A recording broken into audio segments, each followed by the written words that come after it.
"What's with that expression, Elaine? You look like you've seen a ghost," he sneered, his voice dripping with sarcasm. I took a deep breath, feeling my heart pounding in my chest. "Derek, I can't do this anymore. Your constant belittling, your complete disregard for my feelings, it's suffocating me." Derek laughed, a harsh sound that echoed off the walls. "Oh, please. You're being dramatic. You knew what you were getting into when you married me. A woman of your limited capabilities should be grateful." Grateful? The word echoed in my mind, mocking me. I thought back to the days when we first met. I was 27 then, full of ambition and dreams, working diligently in the marketing department of a bustling firm. Derek, with his charming smile and seemingly kind demeanor, had swept me off my feet. We met at a company event, and he was all I had ever wanted, or so I thought. But now, standing in our meticulously kept living room, I barely recognized the man before me. The kind and attentive Derek I had fallen in love with was gone, replaced by this cold, calculating person who seemed to take pleasure in my misery. "You think I should be grateful?" I challenged, my voice steadier than I felt. "Grateful for a husband who sees his wife as nothing more than a maid? Who values his ego over our relationship?" Derek's face darkened. "You know your place, Elaine. You gave up your job to be my wife, to take care of me in this house. That was your decision." "Yes, it was my decision," I shot back, feeling a surge of anger. "A decision I made because I believed in us, in our partnership. But this is not a partnership, it's tyranny." He scoffed. "Dramatic as always. You should know by now, Elaine, I'm the one who makes the decisions here. If you can't handle the simple tasks of a housewife, maybe you should reconsider your position in this marriage." Reconsider my position? The words hit me like a physical blow. All the years of putting his needs before mine, of enduring his criticisms and dismissals, of trying to be the perfect wife he demanded, it all came crashing down in that moment. I straightened, meeting his gaze head-on. "No, Derek, it's you who should reconsider. I'm not your property, and I refuse to be treated as such any longer. I deserve respect, and if you can't give me that, then maybe this marriage was a mistake." The room fell silent, the weight of my words hanging in the air between us. Derek's face was a mask of shock and anger, his eyes burning into mine. "So that's how it is?" he said finally, his voice low and dangerous. "You think you can just walk away? You think you can survive without me?" I took a step back, feeling a flicker of fear, but I pushed it down. "I don't just think it, Derek, I know it. I'm not the scared, timid woman you think I am. I'm stronger than you know, and I won't be broken by your cruelty." For a moment, Derek looked as if he might say more, but then he turned on his heel and stormed out of the room, leaving me alone with my racing thoughts and a newfound determination. I knew this was just the beginning, that the road ahead would be difficult. But for the first time in a long time, I felt a spark of hope. I would find my way out of this. I would rediscover the woman I used to be, the woman I was meant to be. And Derek would come to regret ever underestimating me. The days following our confrontation were a blur of icy silences and veiled insults. Derek's contempt for me had become more apparent, his mask of charm and affection long since discarded. One evening, as I prepared dinner in our pristine kitchen, Derek sauntered in, his eyes scanning the spread with an air of disdain. "Is this what you call a meal? It looks as unappetizing as it probably tastes." I clenched my fists, feeling a familiar surge of frustration. "I've done my best, Derek. It's not easy managing everything around here on my own." He snorted, picking at the food with a fork. "Your best? That's laughable. You really are useless, aren't you? I work all day to provide for us, and this is the thanks I get? A mediocre dinner from a mediocre wife." His words stung, but I refused to let him see my pain. "I'm not your servant, Derek. I'm your wife. I deserve some respect, some appreciation." Derek looked up, his eyes cold. "Respect? For what? Keeping the house barely presentable? Even that seems to be beyond your capabilities. And don't even get me started on your lack of skills in the kitchen." I felt a lump form in my throat, but I swallowed it down. "I don't know why I bother trying. Nothing I do is ever good enough for you." "You bother because it's your duty," he replied sharply. "And you're right, it's never good enough. Maybe I made a mistake marrying someone so clearly out of her depth." His words echoed in my mind long after he left the room. I looked around at the house I had meticulously maintained, the the meals I had painstakingly prepared, all for a man who couldn't care less. A sense of hopelessness washed over me, but beneath it there was a growing ember of anger, a burning need to prove him wrong. Later that week, I found myself confiding in Mara, my closest friend and confidant. Over coffee, I poured out my heart, the words spilling out in a torrent of frustration and despair. "He doesn't see me, Mara. He doesn't see the effort, the love I put into everything. It's like I'm invisible," I said, my voice breaking. Mara reached across the table, her hand warm on mine. "Elaine, you're so much more than he makes you out to be. You're strong, talented, capable. You don't need his validation to know your worth."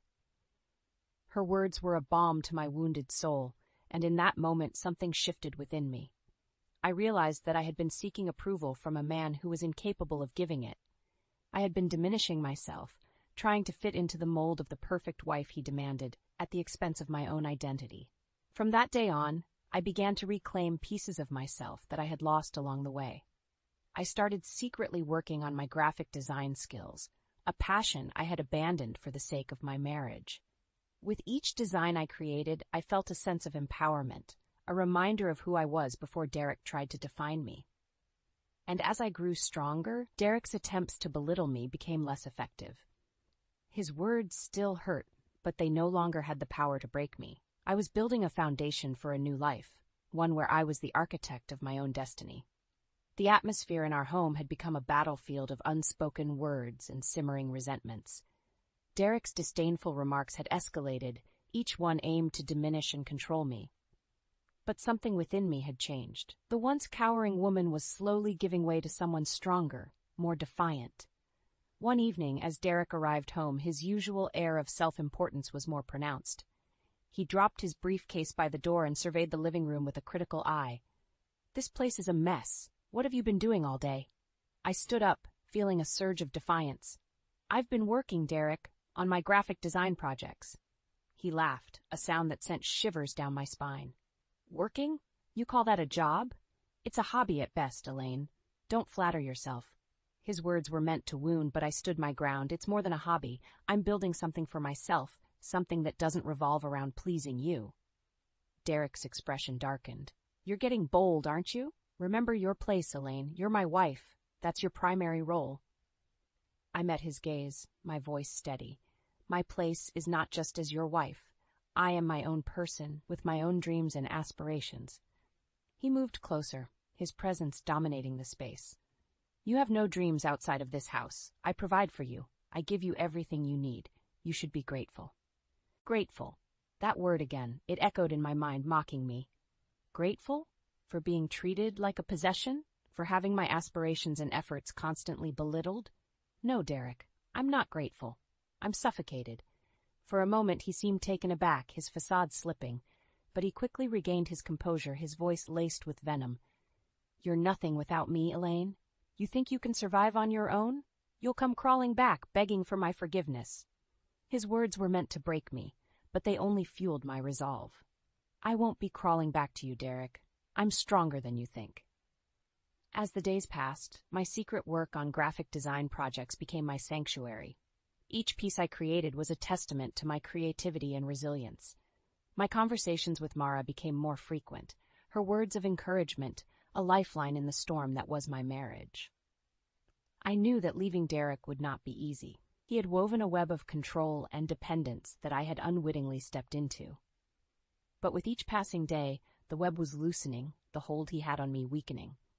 I began to plan my escape, each step calculated and deliberate. I opened a separate bank account, securing my earnings from my freelance work.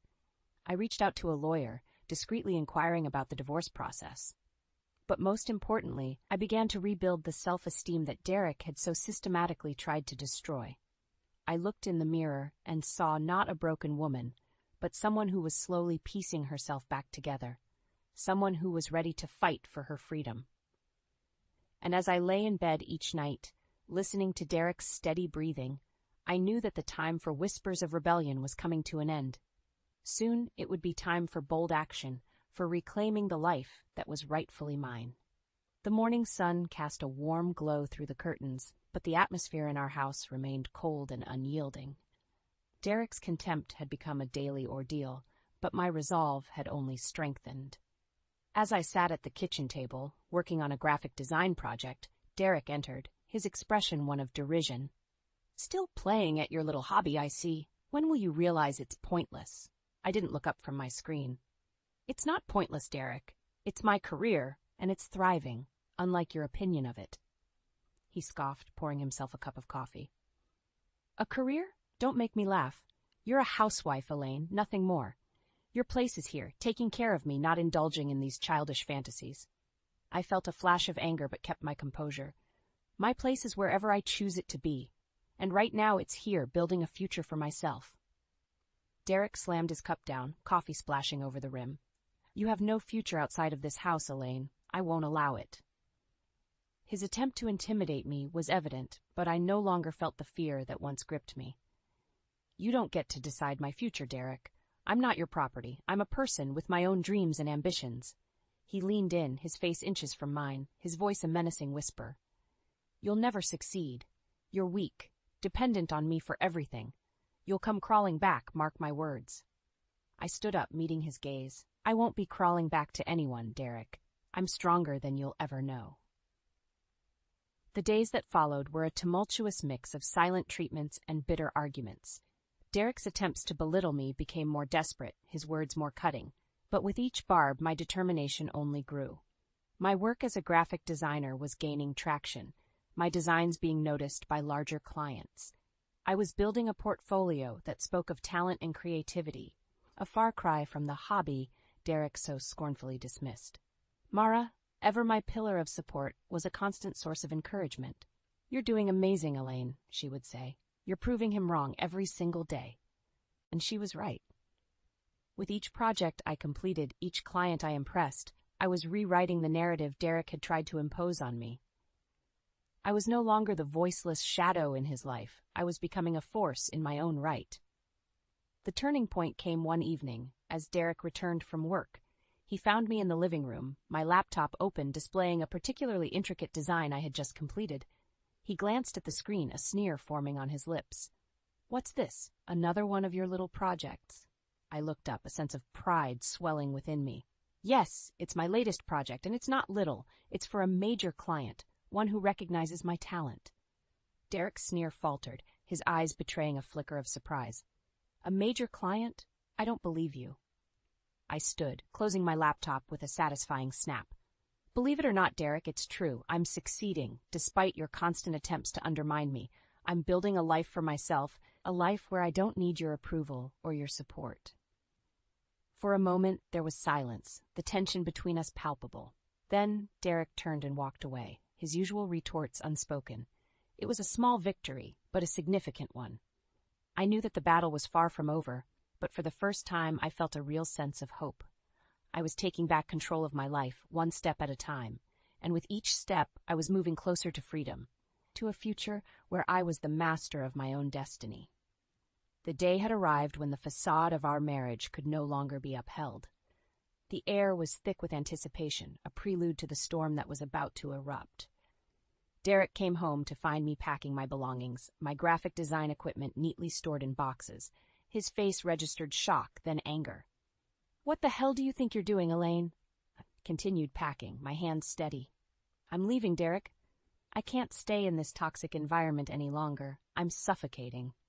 He laughed, a hollow sound devoid of humor. "Leaving? To go where? You think you can survive out there without me? You're delusional." I zipped up the last bag, turning to face him. "I'm not delusional, Derek. I'm awake. I've realized that I don't need you to survive. In fact, I'm better off without you." His face contorted in rage. "You'll come back. You'll see how hard it is, and you'll come crawling back to me."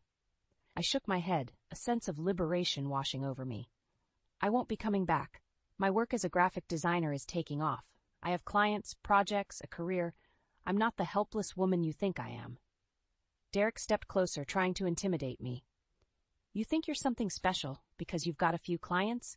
You're nothing, Elaine. You'll always be nothing without me." I stood my ground, my voice firm. "I'm not nothing, Derek. I'm more than you ever gave me credit for, and I'm going to prove it." He reached out, attempting to grab my arm, but I stepped back. Don't touch me, Derek. It's over. I'm leaving, and there's nothing you can do to stop me. For a moment, he looked like he might lash out, but then he composed himself, his voice dripping with disdain. Fine, leave. See if I care. You'll be begging to come back before you know it. I picked up my bags, my heart pounding with a mix of fear and excitement. I won't be begging for anything. Goodbye, Derek. As I walked out the door, I didn't look back. The weight of the years of belittlement and control seemed to fall away with each step I took. I was embarking on a new journey, one where I was in control of my destiny.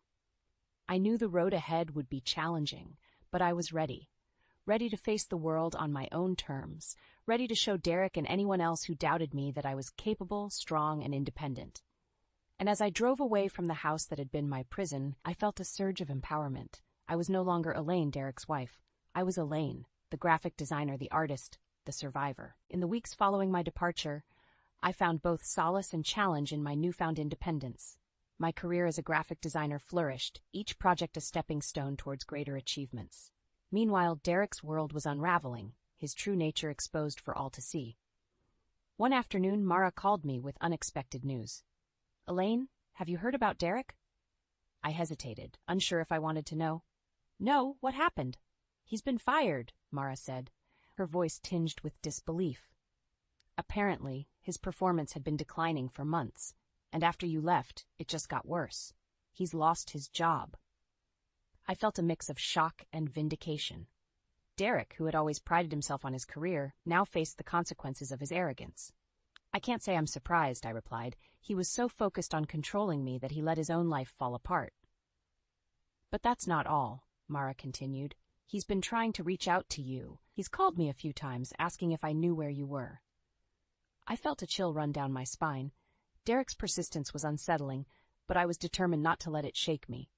I've moved on, Mara. He's a part of my past now. In the following days, Derek's attempts to contact me became more desperate.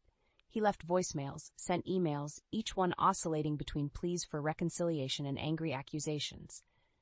But I stood firm, ignoring his attempts to drag me back into his toxic orbit.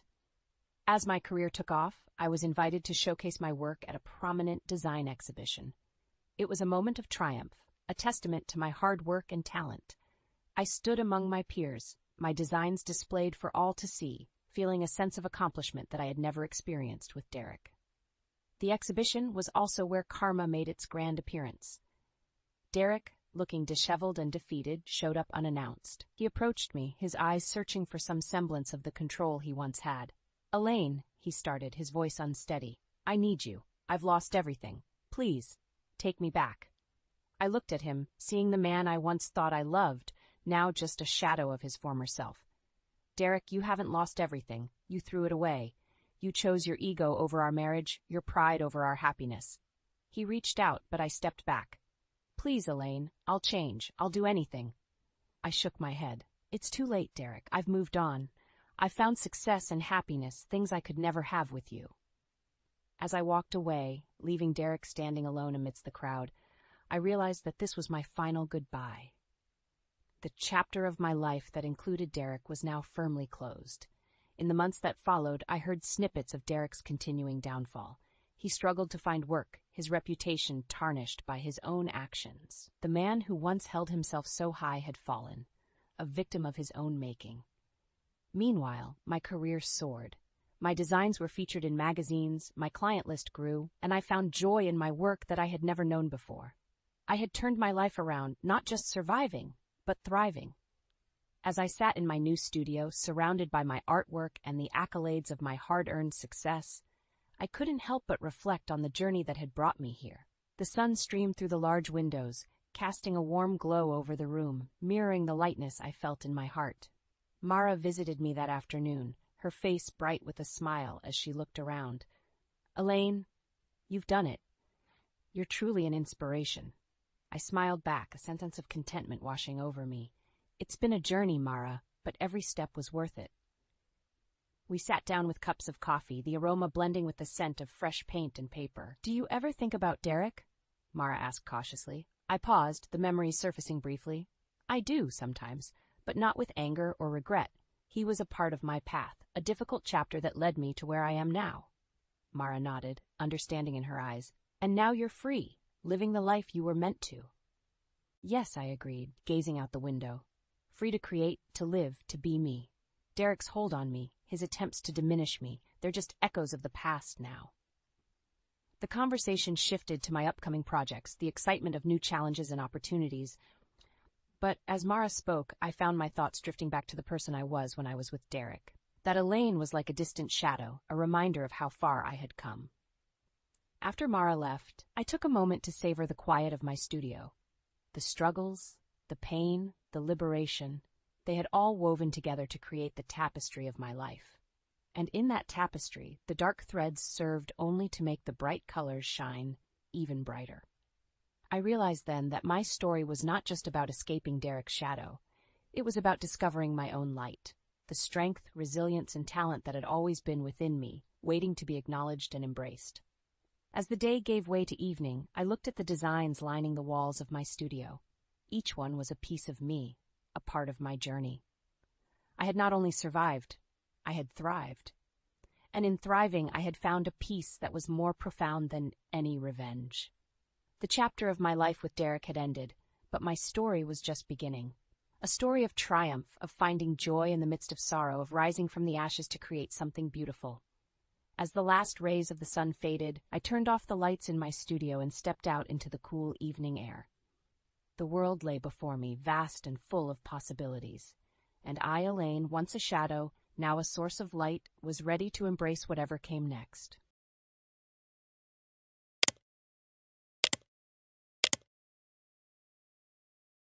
"Ma'am, please cooperate or we'll have to restrain you," the man in scrubs said firmly, his grip tightening on my arm. My heart pounded as I struggled against him, panic rising in my chest. "What is this? Why are you doing this to me?" I screamed, looking around frantically, searching for Nathaniel, for anyone who could explain what was happening. But all I saw were strangers, cold, expressionless faces dragging me out of my home like I was some kind of criminal. "My name is Charlotte Anderson, and I'm 32 years old. Up until a few weeks ago, I thought the worst thing that could ever happen to me was losing my father, Joshua Anderson, in a tragic plane crash. He was my rock, my hero, the only family I had left.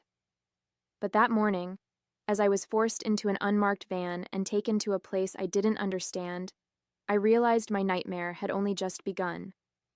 My husband, Nathaniel, the man I trusted with my life, was nowhere to be found.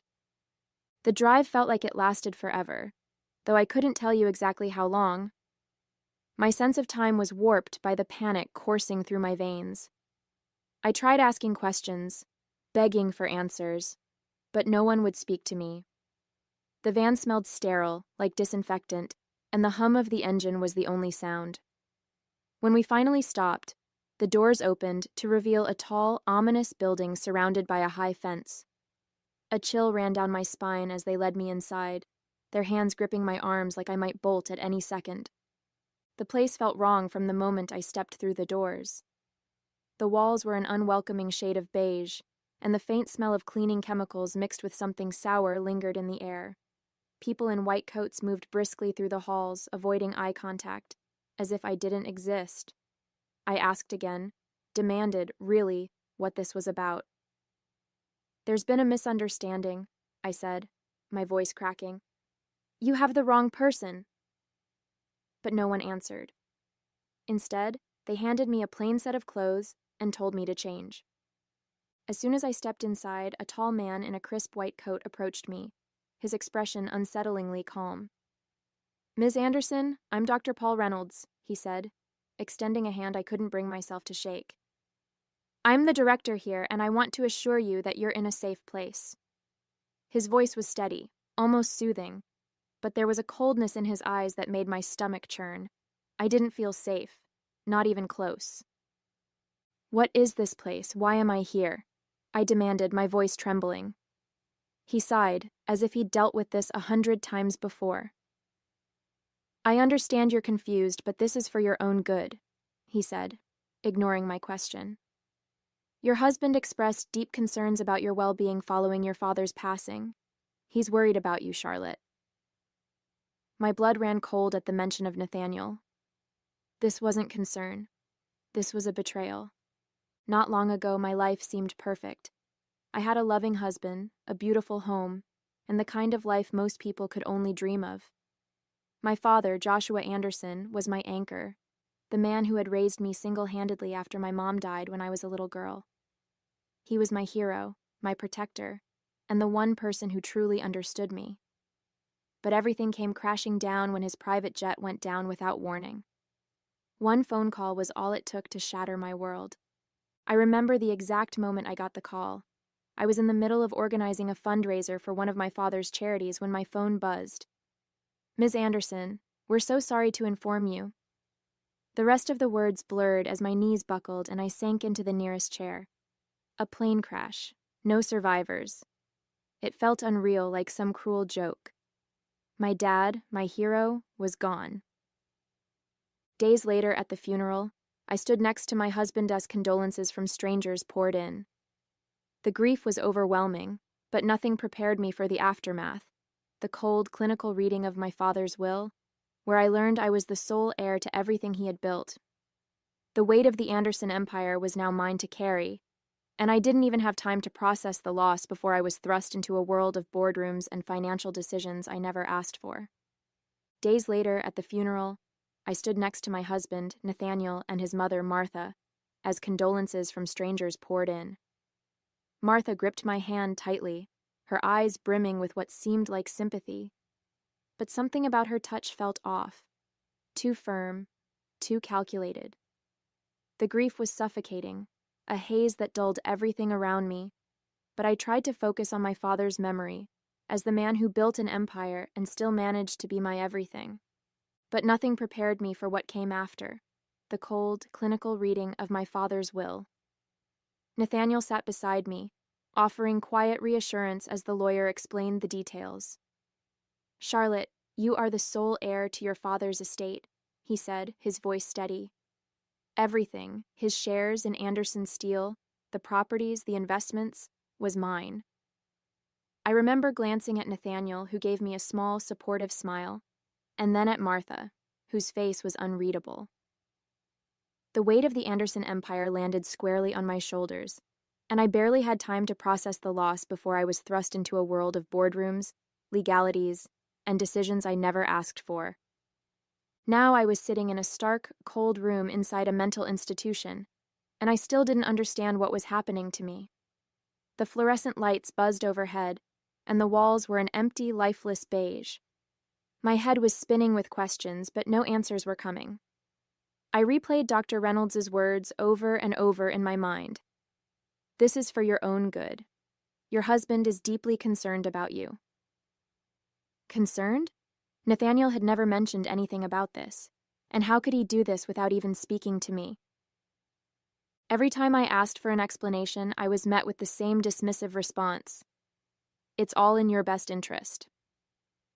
My best interest? Being locked away in this place? I wasn't even allowed to contact Nathaniel, or anyone for that matter. They gave me some pills shortly after I arrived, something to help me relax. I tried refusing, but a nurse stood over me until I swallowed them. Not long after, everything became hazy. My body felt heavy, my thoughts sluggish. It was like they were trying to erase me, one pill at a time. When I woke up, the first thing I noticed was the silence. It wasn't the kind of peaceful quiet you find in a comforting space. It was hollow, eerie, and oppressive. I opened my eyes to see a stark white room with nothing but a narrow bed and a steel chair in the corner. The walls were completely bare, the kind of blankness that felt intentionally dehumanizing. For a moment I thought I might be dreaming, but the stiffness in my body told me otherwise. My head throbbed and my mouth was dry as if I hadn't had water in days. I tried to sit up, but my limbs felt weak, like I'd been asleep for hours, or maybe even days. The air smelled sterile, sharp with a faint chemical edge, and the faint hum of a distant machine was the only sound. Panic bubbled in my chest as I scanned the room for any sign of familiarity or explanation. There was nothing. No clock, no window, not even a mirror. Just the emptiness. I called out weakly, "Hello? Is anyone there?" My voice cracked, barely more than a whisper, and the only response was my own echo. The silence became unbearable. The more I sat there, the heavier the weight on my chest grew. Panic turned into anger, and before I knew it, I was on my feet, slamming my fists against the cold, unyielding walls. "Let me out!" I screamed, my voice breaking with each word. "What is this place? Someone tell me what's going on." My hands stung with every impact, but I didn't stop. The frustration, the confusion, the betrayal, it all boiled over until I was pounding on the door with everything I had. I didn't even hear the door open behind me. A nurse appeared, holding a syringe in one hand, her face blank, almost robotic. "Please calm down, Ms. Anderson," she said, her voice devoid of emotion. I stumbled back, shaking my head, but before I could react, she grabbed my arm with surprising force and plunged the needle into it. "No, stop!" I shouted, but it was too late. The room began to spin, and my legs gave out beneath me. My last thought before everything went black was that this couldn't be real. This had to be some kind of nightmare. The next 2 weeks passed in a haze, though I only realized how much time had gone by when I overheard a nurse mentioning it to another staff member. I spent most of my days in a drugged stupor, barely aware of my surroundings. The medication dulled everything, my emotions, my thoughts, even the physical sensations of my own body. I couldn't muster the strength to ask questions anymore. The Charlotte I knew, the one who fought, who demanded answers, felt like a distant memory. I'd wake up briefly, eat the tasteless food they brought me, and then drift back into unconsciousness. My dreams were fragmented and strange, filled with distorted faces and muffled voices. Sometimes I'd catch glimpses of Nathaniel in those dreams, but I couldn't tell if it was my mind playing tricks on me or if I was clinging to the last bit of hope I had left. Each time I woke, I felt heavier, like I was sinking deeper into a void I couldn't escape. I wasn't living. I was just existing, and that terrified me more than anything. I stared at her for a moment, trying to gauge if she was serious or just messing with me. Her eyes didn't waver, and there was something about the way she held herself, calm but sharp, like she was always calculating. I was confused and wary, but what choice did I have? I was desperate, and for the first time in weeks, someone had spoken to me like I was a person, not just another sedated patient.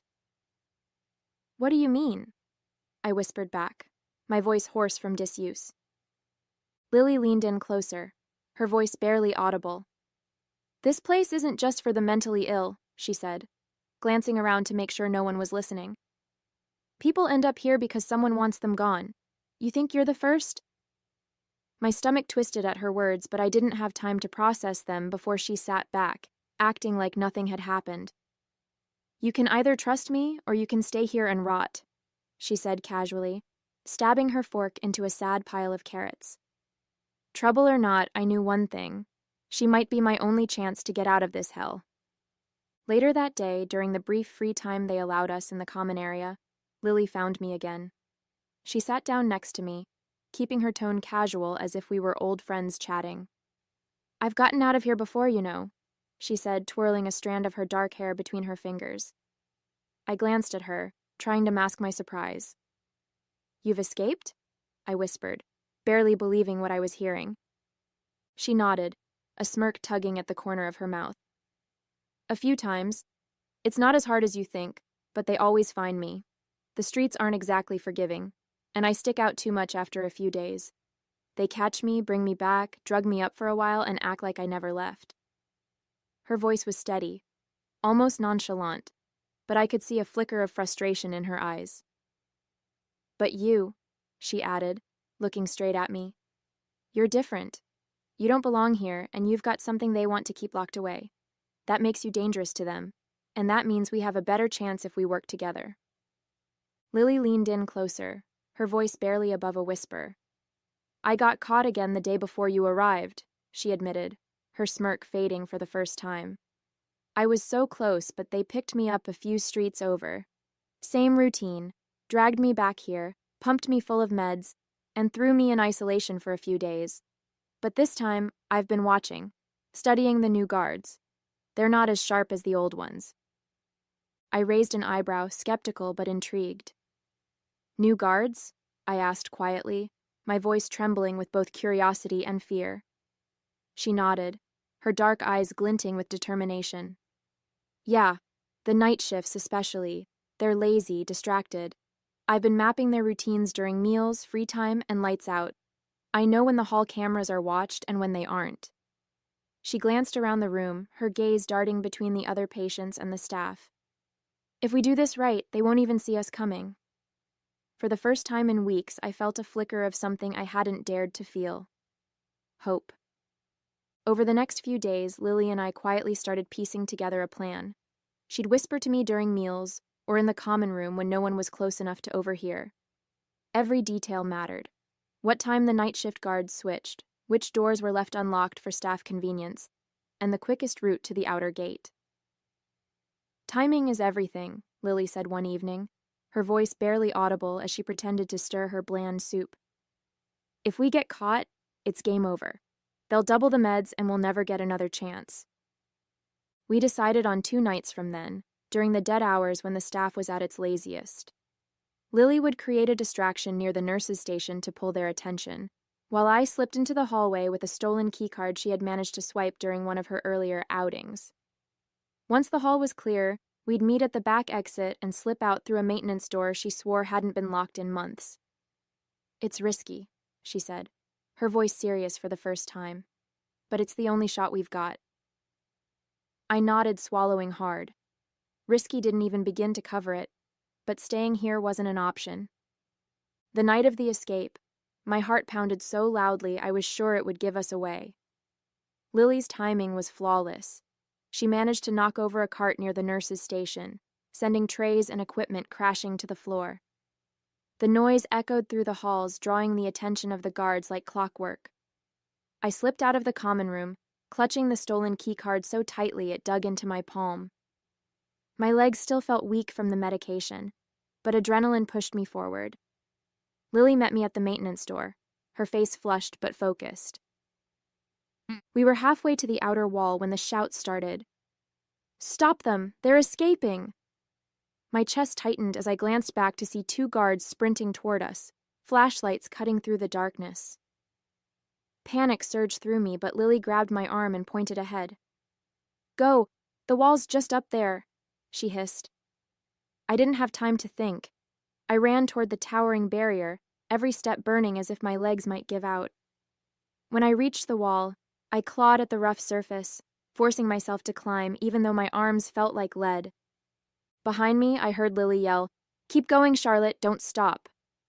My heart sank as I looked back and saw her standing firm, facing the guards. She grabbed a loose piece of wood from the ground and swung it wildly, buying me precious seconds. "Go!" she screamed again. My breath caught as I reached the top of the wall, pulling myself over with every ounce of strength I had left. The last thing I saw before dropping to the other side was Lily, defiant to the end, as the guards closed in on her. I don't know how I managed to find the strength to climb that wall after so many days of being pumped full of heavy medication. My muscles ached, my head was spinning, and every movement felt like I was dragging my body through quicksand. But when you're fighting to survive, something primal kicks in. You find strength you didn't know you had, fueled by fear, desperation, and the sheer will to escape. My fingers clawed at the rough concrete, scraping and burning as I pulled myself up inch by inch. The sounds of Lily struggling with the guards echoed behind me, her shouts urging me on. My arms screamed in protest, my legs felt like they might give out any second, but I didn't stop. I couldn't stop. With one final heave, I threw myself over the top and tumbled to the ground on the other side, the impact jarring but freeing. For the first time in weeks, I felt the cool night air on my skin. I was out, but my heart ached knowing Lily had stayed behind to make it happen. The next 2 days were a blur of fear and exhaustion. I didn't have a plan, no idea where to go or who to trust. The streets were cold and unforgiving, and every noise, every car horn, every passing stranger sent my heart racing. I kept to the shadows, ducking into alleys and abandoned buildings whenever I thought someone might be following me. I was terrified they'd find me, drag me back to that awful place, and lock me away for good. My body felt like it was running on fumes. The medication still lingered in my system, making me feel sluggish and disconnected, and the little food I found barely took the edge off the hunger gnawing at me. I barely slept, too afraid that someone would recognize me or report me to the authorities. The world outside was supposed to be freeing, but instead, it felt like a cage of its own. My mind kept going back to Lily. Was she okay? Had she paid the price for helping me? The guilt was overwhelming, but I couldn't let it stop me. I had to keep moving. After 2 days of hiding on the streets, I couldn't take it anymore. I needed help, and the only person I could think of was Jonathan Sachs. But I wasn't stupid. I couldn't just announce myself. I'd managed to collect enough spare change by holding out an old coffee cup on a busy corner, avoiding eye contact with everyone who passed. Humiliation aside, it was enough to get me to a payphone.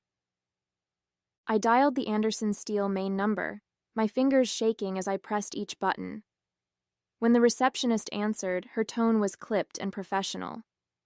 "Good morning, Anderson Steel. How may I direct your call?" I hesitated for a second before lying through my teeth. "Hi, this is Anna Collins," I said, trying to sound composed. "I'm a former colleague of Jonathan Sachs, and I need to speak with him right away." There was a pause, and my heart raced as I imagined her questioning my story. But then she said, "One moment, please," and the line clicked to hold.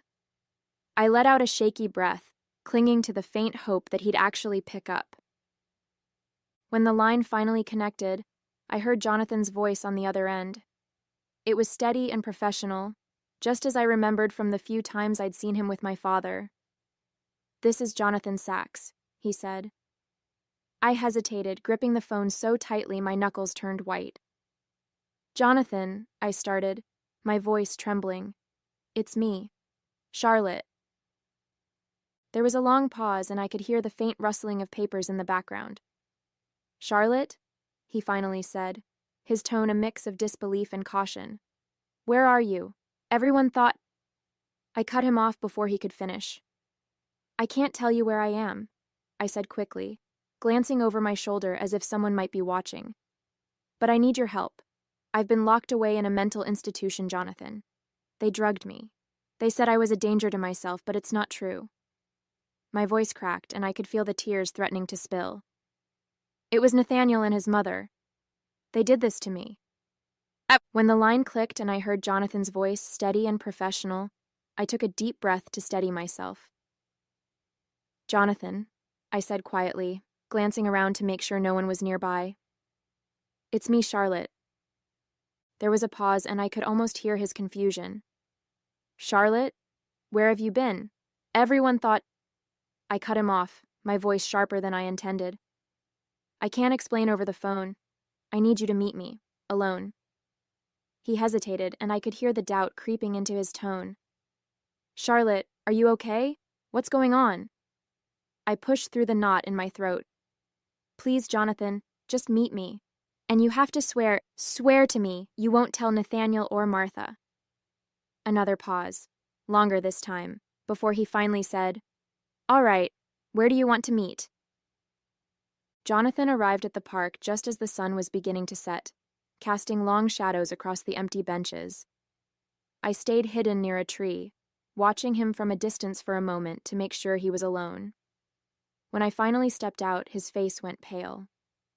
"Charlotte," he said, his voice low, almost disbelieving. "You look— God, what's happened to you?" I motioned for him to sit, too drained to respond right away. We settled on a bench far from the main path, the distant sounds of children playing barely registering in my ears. "They took everything from me," I began, my voice trembling as I tried to keep my composure. "Nathaniel and Martha. They're behind all of this. After my father died, they had me declared mentally unstable and had me locked in a facility. I've been drugged and trapped for weeks." I swallowed hard, fighting back tears. And you know the worst part? They've disappeared. Not a word, not a visit, not even a trace. They threw me away like I was nothing, Jonathan. Nothing. Jonathan leaned forward, his elbows resting on his knees as he tried to process everything I'd just told him. Why would they do this to you? He asked, his voice a mix of disbelief and anger. I mean, Nathaniel, he loved you, didn't he? And Martha? Why would she go to such extremes? I shook my head, my hands gripping the edge of the bench so tightly my knuckles turned white. That's what I need to find out, I said, my voice firmer now. It's not just about the inheritance, at least I don't think it is. They wanted me out of the picture completely. But why? Why go this far? I looked at him, hoping he'd understand the urgency in my eyes. I need your help, Jonathan. You were close to my father, and you know the business better than anyone. If anyone can help me figure this out, it's you. Jonathan sat back, letting out a slow breath as he processed what I'd told him. Then, without hesitation, he nodded. All right, he said, his voice steady. I believe you, Charlotte. And if what you're saying is true, we can't waste any time. You need a safe place, somewhere no one will think to look for you. He glanced around the park, scanning for any signs of prying eyes. I have a small property outside the city, nothing fancy, just a quiet place I use when I need to get away. You can stay there while we figure this out. Relief washed over me, though it was mixed with exhaustion. I followed him to his car, keeping my head down as we left the park. The drive was quiet, Jonathan glancing at me every now and then, concern etched into his face. When we arrived, the property was exactly as he'd described, small, simple, and tucked away from prying eyes. It's not much, he said as he opened the door and helped me inside. But it's safe. I'll bring you food, clothes, whatever you need. I nodded, too drained to say much more, but his kindness felt like the first ray of hope I'd had in weeks. The next morning, I woke up feeling slightly better. For the first time in what felt like forever, I wasn't looking over my shoulder or hiding in the shadows. The small room Jonathan had prepared was modest but warm, a far cry from the cold, sterile walls of the asylum.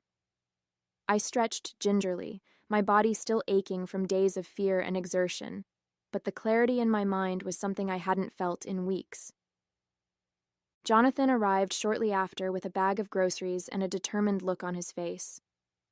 I've been thinking about everything you told me, he began as he set the bag down on the kitchen counter. I contacted someone, an old friend who works as a private investigator.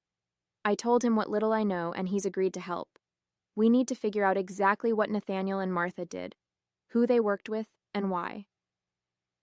His voice was steady, but I could see the worry in his eyes. This isn't going to be easy, Charlotte. But if they've left a trail, we'll find it. For the first time in weeks, I felt a spark of hope. Someone was finally on my side, and I wasn't going to let Nathaniel and Martha win.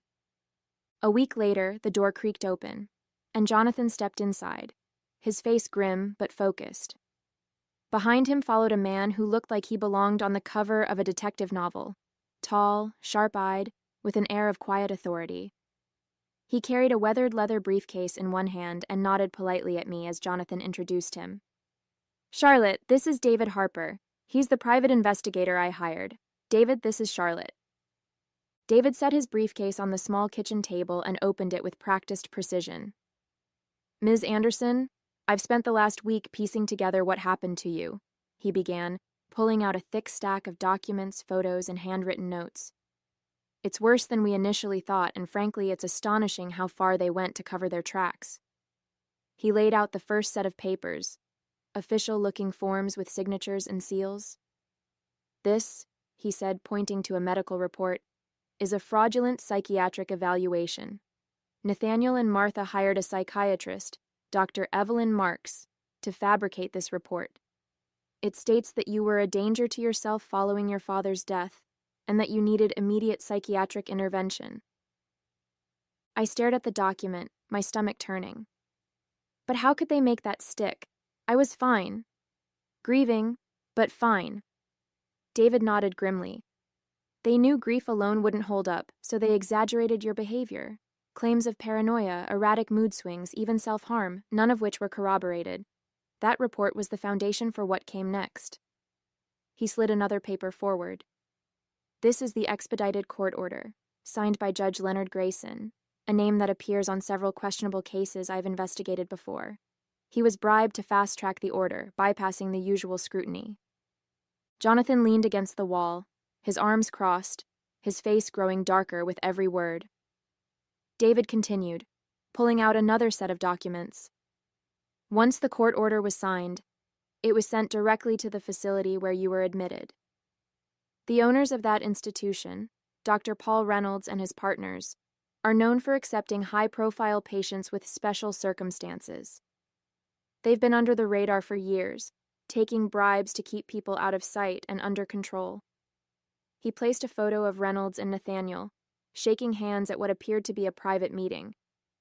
This was taken 3 days before your commitment. My breath caught and my hands trembled as I reached for the photo. Nathaniel, he planned this. They both planned this, I whispered, my voice barely audible. David nodded again. Not only did they plan it, but they also ensured you'd stay heavily medicated, reducing your chances of reaching out or appearing coherent if anyone visited. He tapped another paper, a ledger showing payments. Here's the money trail. Nathaniel transferred $250,000 to Dr. Reynolds the day after you were admitted. That payment bought your silence. I felt like I couldn't breathe, the room spinning as the weight of their betrayal hit me. And Martha? I asked, my voice raw. David's expression hardened. She was instrumental. Communications between her and Nathaniel show that she pushed for this. She convinced him it was the only way to secure your inheritance. Without you in the picture, they'd gain full control of the Anderson estate. He pulled out one last piece of evidence, a series of emails between Nathaniel, Martha, and Dr. Marks. They discussed everything in chilling detail, fabricating the report, bribing the judge, and ensuring I'd be kept sedated indefinitely. They were thorough, David admitted, but they underestimated 2 things. 1, your resilience, and 2, my team's ability to dig through the mess they left behind. Jonathan, who had been silent until now, finally spoke. Charlotte, this is enough to take them down. With this evidence, we can not only expose what they've done, but ensure they're held accountable. His voice was firm, but I could see the anger simmering beneath. I looked at the spread of evidence before me, proof of the lengths they'd gone to strip me of my freedom, my sanity, and my life. My fear began to give way to something stronger, something that had been building since the day I escaped. Determination. They thought they could destroy me, I said, my voice steady despite the storm brewing inside me. But they're going to learn just how wrong they were. When Jonathan and David left, the house fell silent again, leaving me alone with the weight of everything I'd just learned. I sat at the kitchen table, staring at the stack of evidence, the damning proof of what Nathaniel and Martha had done to me. My hands trembled as I traced the edges of one of the photos, a snapshot of Nathaniel shaking hands with that awful Dr. Paul Reynolds. It felt surreal, like I was looking at a stranger instead of the man I once loved with all my heart. Nathaniel. His name echoed in my mind like a haunting melody I couldn't silence. How could someone I trusted so deeply, someone who had held me during my darkest moments after my father's death, do something so brutal? The memories of us together came flooding back. The laughter we shared, the promises we made, the way he looked at me as if I were his whole world. Was any of it real? Or was it all just part of some long con, orchestrated by his manipulative mother? I pressed my hands to my face, the tears finally spilling over. It wasn't just the betrayal. It was the cruel, calculated way they'd stripped me of my life, as if I were nothing more than an obstacle to be removed. The next morning, Jonathan arrived at the small property earlier than usual, his face tense but energized. "Charlotte," he said, motioning for me to sit with him at the table. David and I spoke with the authorities last night. After reviewing the evidence, they've confirmed we have a strong case, strong enough to take Nathaniel and Martha into custody immediately. I blinked at him, the words almost too overwhelming to process. So, it's happening? I asked, my voice barely above a whisper. He nodded firmly. Yes. They've issued warrants for both of them, Nathaniel and Martha. The authorities are coordinating to ensure they're apprehended simultaneously. It'll be discreet but swift. Relief and anxiety flooded me all at once. Relief that justice might finally be within reach, but anxiety at the thought of facing the fallout. What happens to them now? I asked, trying to steady my voice. Jonathan leaned forward, his tone reassuring. They'll be taken in for questioning first. Once in custody, the evidence we've gathered will speak for itself. Jonathan glanced at me as he stood to leave. By the way, he said, his tone calm but firm, they already have officers watching the mansion. If Nathaniel or Martha try to run, they'll be caught before they get anywhere. After Jonathan left, I stared at the phone for what felt like hours, the weight of everything pressing down on me. Finally, I couldn't hold back any longer. With trembling hands, I dialed Nathaniel's number. The line rang twice before he picked up. It's over, Nathaniel, I said, my tone sharper than I expected. There was a beat of silence on the other end before he replied, Charlotte? Oh my God, is it really you? I've been so worried about you. Where are you? Are you okay? Cut the act, Nathaniel, I said sharply, my voice like steel. I didn't call to hear your lies. I know everything. There was a beat of silence on the other end before he spoke again, this time more cautiously. I don't know what you're talking about, he said, his tone measured but tinged with nervousness. Where have you been? People have been looking for you. I was worried sick. Worried? I scoffed, gripping the phone tighter. You mean worried I'd escape? Worried I'd find out about the lies you and your mother spun to have me locked away? I didn't let him interrupt.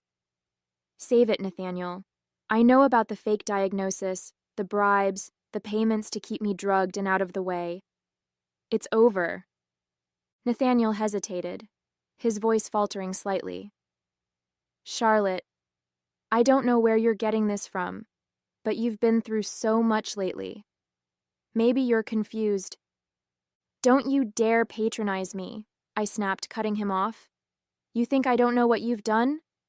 I have the proof, Nathaniel. The bribes, the documents, the payments to the clinic. It's all out in the open now. You and Martha thought you could bury me, but you underestimated me. Nathaniel was quiet for a moment, and I could hear his shaky breath on the other end of the line. Charlotte, I didn't know what else to do, he finally stammered, his voice breaking slightly. It wasn't supposed to be like this. Martha said it was for your own good. She said you were spiraling after your father died. I thought we were helping you. Helping me? I said, my voice rising with disbelief. Do you even hear yourself, Nathaniel? You drugged me, locked me away, and stripped me of my life. You didn't help me. You tried to erase me. I didn't want to erase you, he snapped suddenly, the facade cracking. I didn't want to lose everything. Martha said if you were declared unfit, we could take control of the estate until you recovered. I thought it was temporary. You thought I'd what? Thank you for ruining my life? I interrupted, my fury bubbling over. Be honest, Nathaniel. You never intended to give anything back. This wasn't about helping me. This was about greed. Admit it! No, he shouted, his voice desperate now. I loved you, Charlotte. I still do. I swear to God I never wanted to hurt you. Martha, she made it sound like the only way. She kept pushing and pushing, and I was weak, okay? I listened to her because I thought it was what I had to do. Stop hiding behind her, I yelled, my chest heaving with anger. You signed those papers, Nathaniel. You made the payments. You stood by while they drugged me and let me rot in that place. Don't you dare try to make this about her. Take responsibility for once in your life. I didn't know it would get that bad, he shouted back, his voice breaking completely. I thought it would be easy. That you'd be out of the way for a little while, and then we could figure it out later. I didn't know they'd keep you drugged like that. I didn't know you'd... His voice trailed off, the weight of his guilt sinking in. You didn't know? I said bitterly, my tone dripping with contempt. You didn't want to know. You closed your eyes and let her manipulate you because it was easier than standing up for what was right. And now you're going to pay for it. Nathaniel's voice was barely a whisper now. Charlotte, I swear. I'll make it right. I'll tell them everything. I'll go to the authorities, just... Please believe me. I never stopped loving you. Loving me? I repeated, my voice cold. If this is what your love looks like, I don't want it. You and Martha destroyed everything, Nathaniel. There's no fixing this. For a moment the line was silent except for his shaky breathing. Charlotte, he said finally, his voice broken. I'm sorry. I don't know what else to say. You can say it to the police, I said flatly, and before he could respond, I hung up. My hand hovered over the receiver for a moment before I let out a shaky breath. It wasn't closure, but it was enough, for now. The next morning, I stood across the street from the mansion I once called home, watching as the police swarmed the property. The flashing lights of their vehicles reflected off the windows, casting an almost surreal glow over the scene. My heart pounded as I watched officers march up the front steps, their knock on the door firm and commanding. Moments later, the door opened, and there they were, Nathaniel and Martha. Nathaniel's face was pale, his usual composure completely shattered. As the officers cuffed his hands behind his back, he looked around wildly, his eyes searching the crowd that had gathered. When his gaze landed on me, his entire body tensed. Charlotte, he shouted, his voice cracking with desperation. Charlotte, please, let me explain. He tried to step toward me, but the officers restrained him, pulling him back. I didn't move. I didn't blink. I just stared at him, my face a mask of cold indifference. I wouldn't give him the satisfaction of a reaction, not anymore. His pleas grew more frantic as the officers led him toward one of the waiting cars. Charlotte, I love you. Please, don't do this. His voice faded as they forced him into the back seat. Martha, on the other hand, was the picture of defiance. She held her head high, her expression unreadable as they cuffed her hands. She didn't say a word, didn't even glance in my direction. Her pride was unshakable, even now. It didn't matter. Her silence spoke volumes, and her arrogance would crumble soon enough. As the police cars pulled away, taking them to face the consequences of their actions, I felt a strange mix of emotions, relief, anger, sadness, and something else I couldn't quite name. I turned and walked away, not looking back. They had tried to erase me, to destroy everything I was, but they hadn't won. I was still standing, and finally, I felt like I could breathe again. Hey there! Did you like the story? If you did, don't forget to hit the like button and subscribe to the channel. It helps us a lot and makes sure you won't miss out on more great stories we share here. Thank you for watching, and we'll see you in the next one. The sound of shattering glass jolted me from my thoughts. I rushed to the kitchen, my heart pounding, to find Alex standing over a broken vase, his face twisted in frustration. Damn it, Laura, why'd you put this here? He snapped, gesturing at the shards scattered across the floor. I bit back a retort. The vase had been in the same spot for years. I'm sorry, dear. I'll clean it up. As I knelt to gather the pieces, Alex huffed and stormed out of the room. I heard the front door slam moments later. So much for our quiet Sunday afternoon. I sighed, dumping the broken glass into the trash. My phone buzzed, and I saw a text from my father-in-law, Victor. Laura, can you come by? Need to talk. Important. Curiosity piqued. I grabbed my keys and headed out. Victor was waiting on the porch when I arrived, his usually jovial face creased with worry. Laura, thank goodness you're here, he said, ushering me inside.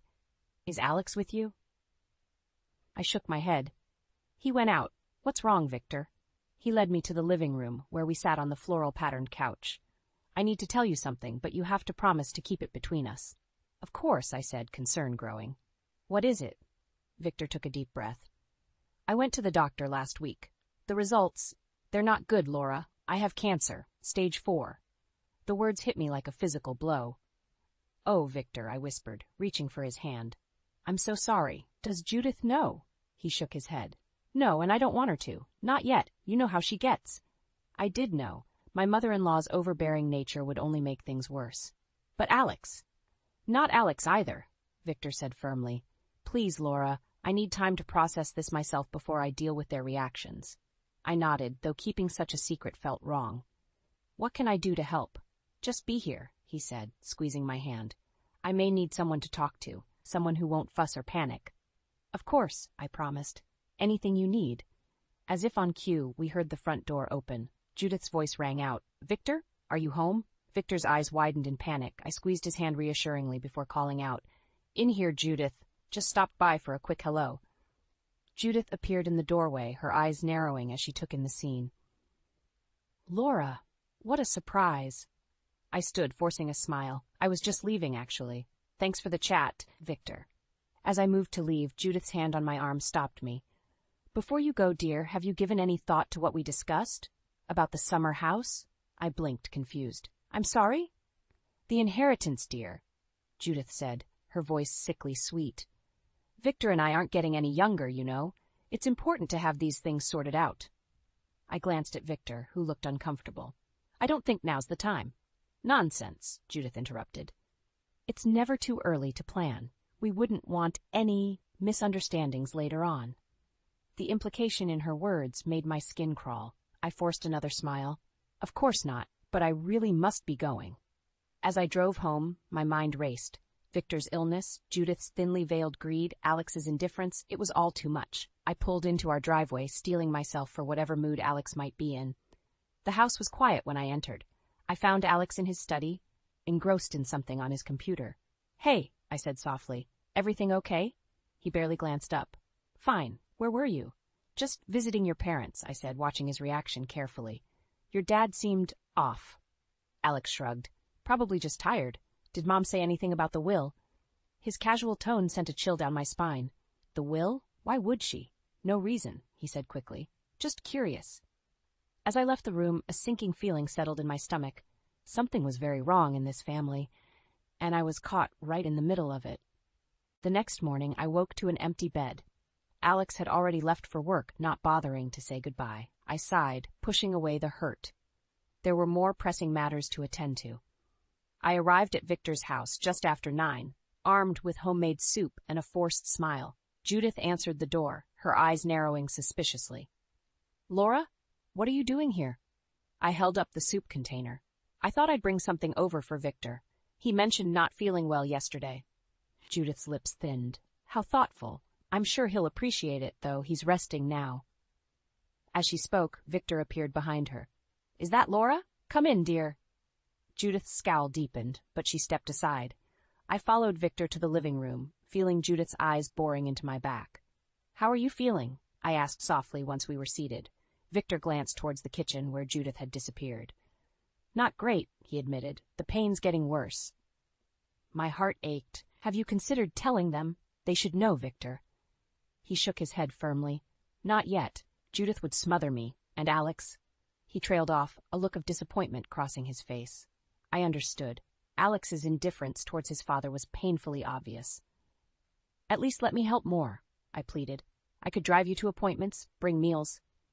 What appointments? Judith's sharp voice cut through the room. We both jumped, not having heard her approach. Victor recovered first. Just a checkup, dear, nothing to worry about. Judith's eyes darted between us, suspicion clear. I see. And Laura's going to drive you, is she? How convenient. The accusation in her tone made my cheeks burn. I just offered to help. I'm sure you did, Judith interrupted. You're always so helpful, aren't you, Laura? Especially when it comes to my husband. I gaped at her, shocked by the implication. Victor stood abruptly. That's enough, Judith, Laura's family. Judith's laugh was cold. Family? Please. She's after something, mark my words. The only one after something is you, I snapped. my patience finally breaking. All you care about is what you might inherit. The room fell silent. Judith's face turned an alarming shade of red. How dare you? I think you should leave, Victor said quietly. It took me a moment to realize he was talking to me. Hurt and anger warred within me as I gathered my things. As I reached the door, I heard Judith's triumphant voice. I always knew she was trouble, Victor. It's about time you saw it too. I drove home in a daze, tears blurring my vision. How had things gone so wrong? I was only trying to help, to honor Victor's wishes. Now I'd been all but banned from the house. When I arrived home, I was surprised to find Alex's car in the driveway. I found him in the kitchen, rifling through drawers. You're home early, I said cautiously. He barely glanced up. Looking for Dad's old business papers. Mom called, said I should check on some investments. My blood ran cold. Investments? What are you talking about? Alex sighed impatiently. The family trust, Laura. Dad's not getting any younger, and we need to make sure everything's in order.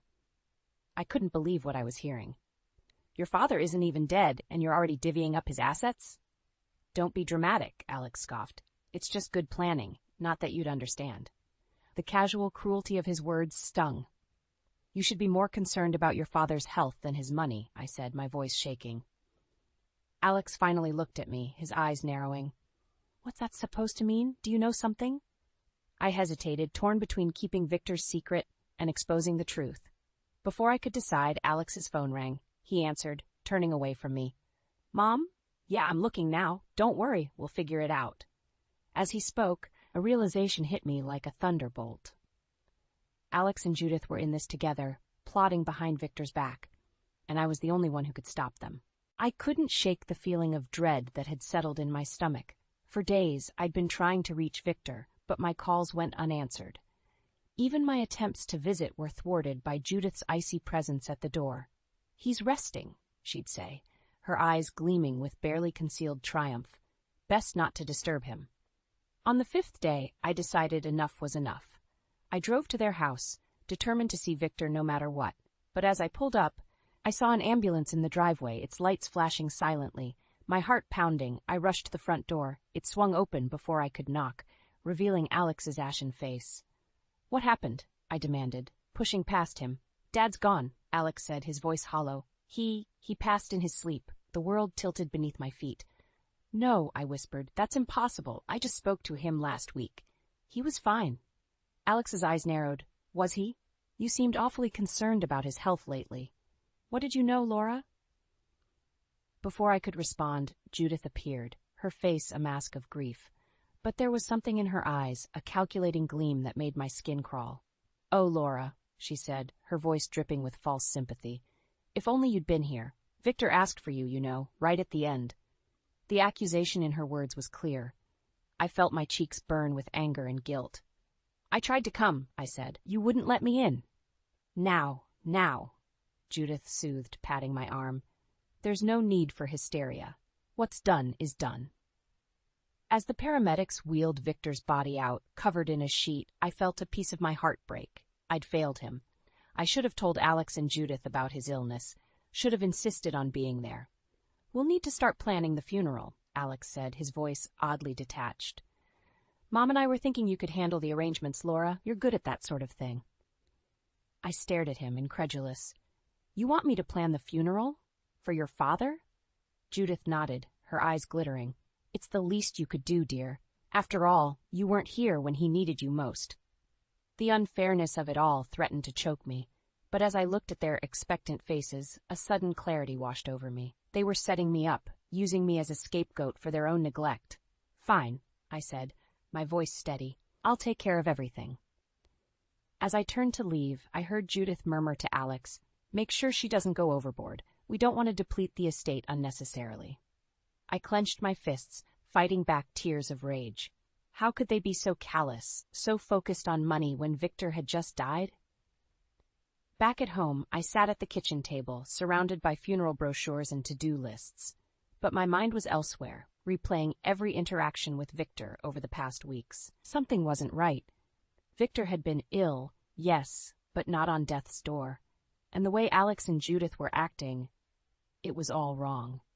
My phone buzzed with a text from Alex. Don't forget to pick up Dad's suits from the dry cleaner, and make sure you get itemized receipts for everything. I stared at the message, a chill running down my spine. They weren't grieving. They were covering their tracks. As I sat there, a terrible suspicion began to form in my mind. What if Victor's death wasn't natural? What if Alex and Judith had... No, I couldn't even think it. But the pieces were falling into place, painting a picture too horrifying to contemplate. I looked at the funeral plans spread before me and made a decision. I would play along for now, but I would find out the truth about Victor's death, no matter what it cost me. And if my suspicions were correct, I would make sure Alex and Judith paid for what they'd done. The day of Victor's funeral dawned gray and somber, matching my mood perfectly. I stood in front of the mirror, adjusting my black dress, my mind racing with suspicions and half-formed plans. I had to find out the truth. But how? At the church, I watched as mourners filed in, their faces a mix of grief and curiosity. I'd planned everything meticulously, just as Alex and Judith had demanded, but I had a few surprises in store. As I took my seat in the front pew, I felt Alex's hand on my shoulder. "You did good, Laura," he whispered, his breath hot against my ear. "Dad would have appreciated it." I fought the urge to shrug off his touch. "I'm sure he would have," I replied, my voice steady despite the anger boiling inside me. The service began, a parade of hollow eulogies from people who barely knew Victor. When it was Alex's turn to speak, I steeled myself for more lies. "My father was a great man," Alex began, his voice thick with fake emotion. "He always put family first and taught me the value of hard work and perseverance." I almost laughed out loud. Alex had never worked hard a day in his life, and the only thing he'd inherited from Victor was his money. But then, Alex's speech took an unexpected turn. In fact, just before he passed, Dad and I had a long talk about the future of our family business. He was so excited about the new direction we were planning to take it. I sat up straighter, my heart pounding. What was Alex talking about? Victor had never mentioned any business plans to me. "Of course," Alex continued, his eyes darting to Judith. "Mom was instrumental in helping us make these decisions. She always knew what was best for Dad." A murmur rippled through the congregation. I glanced at Judith, who was nodding along, a small smile playing on her lips. Suddenly a voice rang out from the back of the church. "That's not true." All heads turned to see Victor's old business partner, Frank, standing up. Victor never wanted to change the business. He told me just last week he was thinking of selling it and retiring. The church erupted in whispers. Alex's face turned pale, while Judith's eyes blazed with fury. "How dare you?" she hissed at Frank. "This is a funeral, not a business meeting." But Frank wasn't finished. "And what's this about Judith being involved?" Victor always said she had no head for business. He wouldn't have let her anywhere near those decisions. I watched in stunned silence as chaos unfolded. Alex stumbled through the rest of his speech, sweat beading on his forehead. Judith sat rigid, her knuckles white as she gripped her purse. As we filed out of the church, I overheard Alex and Judith arguing in hushed tones. "How could you be so stupid?" Judith snapped. "Mentioning the business like that. Now everyone will be asking questions." "I was trying to establish our claim." Alex shot back. "How was I supposed to know that old fool Frank would be here?" "We need to be more careful," Judith warned. "If anyone starts digging..." Their voices faded as they moved away, but I'd heard enough. My suspicions were confirmed. They were hiding something, and it had to do with Victor's death and the family business. As I walked to my car, my mind was made up. I couldn't confront them directly. Not yet. I needed proof, and I knew just where to start looking. I pulled out my phone and dialed Frank's number. "Hello, Frank. It's Laura. We need to talk about Victor. There's something not right about all this, and I think you can help me figure out what." As I hung up, I felt a mix of fear and determination. I was stepping into dangerous territory, but for Victor's sake, I had to uncover the truth. Whatever Alex and Judith were hiding, I was going to find out. And when I did, they would pay for what they'd done. The days following Victor's funeral were a blur of forced smiles and barely concealed tension. I played my part, the dutiful daughter-in-law, while secretly meeting with Frank to unravel the mystery surrounding Victor's death and the family business. One evening, as I was sorting through Victor's belongings, a task Alex had conveniently delegated to me, I stumbled upon a hidden compartment in his old desk. My heart raced as I carefully extracted a small, leather-bound journal. As I flipped through the pages, Victor's familiar handwriting revealed a shocking truth. He had suspected Alex and Judith of embezzling funds from the company for months. The last entry, dated just days before his death, sent chills down my spine. I confronted Alex today. He denied everything, but I saw the guilt in his eyes. I'm meeting with my lawyer tomorrow to change my will. I can't let them get away with this. My hands shook as I closed the journal. Victor had known. He was going to expose them, and they... No, I couldn't let myself think it. But the evidence was mounting. Lost in thought, I didn't hear the front door open. Alex's voice startled me back to reality. "Laura, what are you doing in here?" I quickly shoved the journal into my bag. "Just sorting through some papers, like you asked." Alex's eyes narrowed suspiciously. "Find anything interesting?" "No," I lied smoothly. "Just old receipts and documents." He nodded, seemingly satisfied. "Well, don't spend all night on it. Mom's coming over for dinner to discuss the reading of Dad's will." My stomach churned at the thought of sitting across from them, knowing what I now knew, but I had to keep up appearances. "Of course. I'll start dinner soon." As Alex left the room, I let out a shaky breath. I needed to act fast, but I had to be careful. One wrong move, and I could lose everything, including my life. During dinner, I watched Alex and Judith closely, noting their shared glances and cryptic comments about the will. I played my part, nodding and smiling at the appropriate moments, all while my mind raced with plans. As Judith was leaving, I overheard her whisper to Alex, "Make sure she doesn't suspect anything. We're too close to let it all fall apart now." That night, unable to sleep, I slipped out of bed and made my way to Alex's study. With trembling hands, I booted up his computer. Thanks to years of his carelessness, I knew his password. What I found made my blood run cold. Emails between Alex and Judith discussing not just the embezzlement but plans to take care of Victor if he became a problem. The last email, sent the day before Victor's death, simply read, "It's done. No loose ends." I stifled a gasp, my mind reeling. They had actually done it. They had killed Victor to cover up their crimes. As I was about to log off, a new email notification popped up. It was from Judith. The lawyer called. "We'll reading tomorrow at 2 p.m. Make sure Laura doesn't attend. We can't risk her finding out about the changes Victor made." My heart pounded in my chest. They were planning to cut me out completely to ensure their secret remained safe. In that moment, staring at the damning evidence on the screen, I made my decision. I couldn't confront them directly. It was too dangerous. But I couldn't let them get away with this either. With shaking hands, I pulled out my phone and dialed a number I never thought I'd use. "Detective Johnson, this is Laura Matthews. I need to report a murder." As I hung up, a mix of fear and determination washed over me. There was no turning back now. Tomorrow, at the will reading, everything would change, and I would be ready. My heart pounded as I entered the lawyer's office, Victor's journal and a small recording device hidden in my purse. Alex and Judith were already there, their faces masks of false grief. The lawyer, Mr. Simmons, nodded gravely as I took my seat. "Mrs. Matthews, I'm glad you could join us," he said, his eyes flickering to Alex and Judith. "Shall we begin?" Alex cleared his throat. "Actually, I don't think Laura needs to be here for this. It's a family matter, after all." I felt a surge of anger. "I am family, Alex. I was Victor's daughter-in-law for 20 years. Before Alex could argue, Mr. Simmons intervened. "Mr. Matthews, your father specifically requested Mrs. Matthews' presence for the reading of the will." I saw a flash of panic cross Alex and Judith's faces. This wasn't part of their plan. Mr. Simmons began reading the will, and with each word, the tension in the room grew thicker. Victor had left the bulk of his estate to charity, with only a small portion going to Alex and Judith. But the real bombshell came at the end. "And to my dear daughter-in-law, Laura," Mr. Simmons read, "I leave my personal effects and the contents of my private safe, including all documents pertaining to the family business." The room exploded into chaos. Judith leapt to her feet, her face contorted with rage. "This is preposterous. She has no right."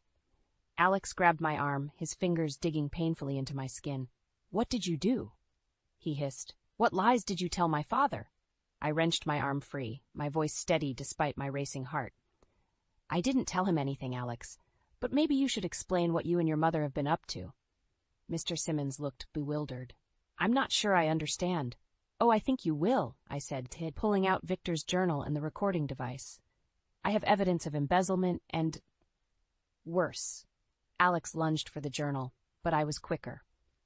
I pressed play on the recording device, and his own voice filled the room. Mom, it's done. Dad won't be a problem anymore. Make sure you destroy all the evidence of the transfers. The color drained from Alex and Judith's faces. Mr. Simmons stood, his expression a mix of shock and disgust. I think I need to call the authorities. What happened next was a blur. Alex made a desperate grab for the evidence, knocking over a lamp in the process. In the chaos, Judith slipped out of the room. I clutched Victor's journal to my chest, backing away from Alex's advancing form. You don't understand, he snarled, his eyes wild. We had no choice. Dad was going to ruin everything. By exposing your crimes? I shot back. You killed him, Alex. Your own father. Suddenly, the door burst open. Detective Johnson, whom I'd called the night before, entered with 2 uniformed officers. Alexander Matthews, Judith Matthews, you're under arrest for the murder of Victor Matthews and embezzlement. As the officers handcuffed a stunned Alex, I felt a wave of relief wash over me. It was over. Justice for Victor was finally within reach, but my relief was short-lived. As they led Alex away, he turned to me, his eyes burning with hatred. This isn't over, Laura. You'll pay for this. I swear, you'll regret the day you crossed us. As the door closed behind them, I sank into a chair, the full weight of what had just happened crashing down on me. I had exposed the truth, but at what cost? My marriage, my safety, my entire life as I knew it was now in shambles. Mr. Simmons placed a comforting hand on my shoulder. Mrs. Matthews, are you all right? I looked up at him, tears blurring my vision. I don't know, I whispered. What happens now? Little did I know, the worst was yet to come. Alex's threat wasn't empty, and the battle for justice and my own survival was far from over. The courtroom buzzed with tension as I took the stand. Alex and Judith glared at me from the defendant's table, their eyes burning with hatred. I swallowed hard, reminding myself why I was here. For Victor. For justice. Mrs. Matthews, the prosecutor began, please tell the court about the document you found in your late father-in-law's safe. I took a deep breath. It was a letter addressed to me. Victor knew what Alex and Judith were up to. Suddenly, Alex's lawyer jumped up. Objection! Hearsay! The judge nodded. Sustained. Mrs. Matthews, please stick to what you personally witnessed. I felt a flicker of panic. How could I tell Victor's story without his words? But then I remembered his final gift to me. Your Honor, I have Victor's final video message. He recorded it the day before he died. The courtroom erupted in whispers. Alex's face turned ashen, while Judith gripped the table so hard her knuckles turned white. As the bailiff set up the video, I caught Frank's eye in the gallery. He gave me an encouraging nod. We'd prepared for this moment, but nothing could have truly readied me for what came next. Victor's face filled the screen, his eyes tired but determined. Laura, if you're watching this, then I'm gone, and things have probably gotten very ugly. I'm sorry for putting you in this position, but you're the only one I can trust. He went on to detail the embezzlement scheme, how he'd confronted Alex and Judith, and his fears for his own safety. I've left everything to charity, he continued. There's nothing left for them to fight over. The only thing of value I have is the truth, and I'm entrusting that to you, Laura. As the video ended, the courtroom was dead silent.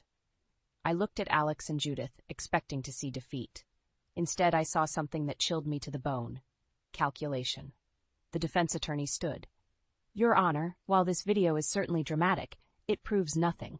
Mr. Matthews was clearly not in his right mind at the time of recording. We have medical records. Objection, the prosecutor interrupted. The defense has presented no such records. As the lawyers argued, I felt a tap on my shoulder. It was Detective Johnson, his face grim. Mrs. Matthews, we need to get you out of here. Confused, I followed him out of the courtroom. In the hallway, he turned to me, his voice low. We just got word. Judith's disappeared, and we have reason to believe she's not working alone. My blood ran cold. What do you mean? There's a larger organization involved, the embezzlement. It goes way beyond just your family's company. You're in danger, Laura. Just then, a commotion erupted from the courtroom. We rushed back in to find Alex gone, The window behind the defendant's table shattered.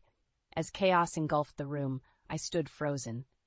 The weight of what was happening crashing down on me. This wasn't just about Victor anymore. It was about a conspiracy bigger than I could have imagined, and I was at the center of it all. Detective Johnson grabbed my arm. "We need to get you to a safe house. Now." As we rushed out of the courthouse, my mind raced. How had things spiraled so out of control? I'd wanted justice for Victor, but now I was running for my life. In the car, I clutched Victor's journal to my chest. It was all I had left of him, of the truth. But as we sped through the city, sirens blaring behind us, I realized the truth might not be enough to save me. I looked out the window, the world blurring past. "What have I done?" I whispered, tears stinging my eyes. But there was no going back now. I was in too deep, and the only way out was through. As we pulled up to a nondescript building, Detective Johnson turned to me, his face grave. "Are you ready for this, Laura? Because from here on out, nothing will ever be the same." I took a deep breath, steeling myself for whatever came next. "I'm ready," I said, hoping I sounded more confident than I felt. It was time to finish what Victor had started, no matter the cost. 6 months after the courtroom chaos, I stood at the podium, facing a sea of reporters and flashing cameras. My hands trembled slightly as I gripped the edges of the stand, but my voice remained steady. "Today, I stand before you not just as Laura Matthews, but as a voice for all those who have been silenced by greed and corruption," I began. The investigation that followed Alex and Judith's escape had uncovered a web of deceit far larger than anyone had imagined. Corporate fraud, money laundering, and connections to organized crime, it all came tumbling down like a house of cards. The Matthews Corporation, once a beacon of success, was built on lies and the exploitation of honest, hard-working people, I continued. But today we reclaim what was stolen, not just money, but trust, dignity, and justice. I saw Frank in the crowd, nodding encouragingly. He had been my rock through this ordeal, helping me navigate the complex world of corporate finance and legal battles. Victor Matthews was not just my father-in-law. He was a man of integrity who tried to stop this corruption and paid for it with his life. My voice cracked slightly, but I pushed on. His final act was to entrust me with the truth, and I stand here today to honor that trust. As I spoke, I thought of the past months, the sleepless nights poring over documents, the constant fear of retribution, the moments of doubt when it all seemed too overwhelming. But I had persevered, driven by a determination I never knew I possessed. "Alex and Judith Matthews have been apprehended," I announced, a ripple of excitement passing through the crowd. "They, along with their co-conspirators, will face the full extent of the law." The news had broken just hours before. After months on the run, they had been caught trying to flee the country. It was over, truly over. "But this is not just about punishment," I continued. "It's about restoration. The Matthews Foundation, once a front for illegal activities, will be restructured. Under new leadership, it will focus on supporting victims of corporate fraud and advocating for stronger oversight in the business world." As I concluded my speech, the room erupted in applause. Reporters clamored with questions, but I stepped back, emotionally drained yet oddly exhilarated. Later that evening, I stood in Victor's old office, now mine. The weight of responsibility settled on my shoulders, but it no longer felt crushing. Instead, it was a mantle I was ready to bear. A soft knock at the door interrupted my thoughts. It was Detective Johnson. "Quite a speech, Mrs. Matthews," he said with a smile. "You've come a long way from that scared woman in the courtroom." I returned his smile. "I had good people supporting me, including you, Detective." He nodded, then his expression turned serious. "I have something for you. We found it in Judith's possession when we arrested her." He handed me a small, worn notebook. With trembling hands, I opened it. It was Victor's handwriting, dated entries from his final days. As I skimmed the pages, tears welled in my eyes. "He knew," I whispered. "He knew what they were planning, but he couldn't prove it. That's why he left everything to me." Detective Johnson squeezed my shoulder gently. "He chose well. You've done him proud, Laura." As he left, I sank into Victor's old chair, clutching the notebook to my chest. The journey had been long and painful, but I had emerged stronger, wiser, and more determined than ever. I looked out the window at the city skyline, the future stretching out before me. There was still so much work to do, so many wrongs to right. But for the first time in years, I felt truly alive, truly purposeful. "We did it, Victor," I whispered to the empty room. "We brought them to justice. And I promise you, this is just the beginning."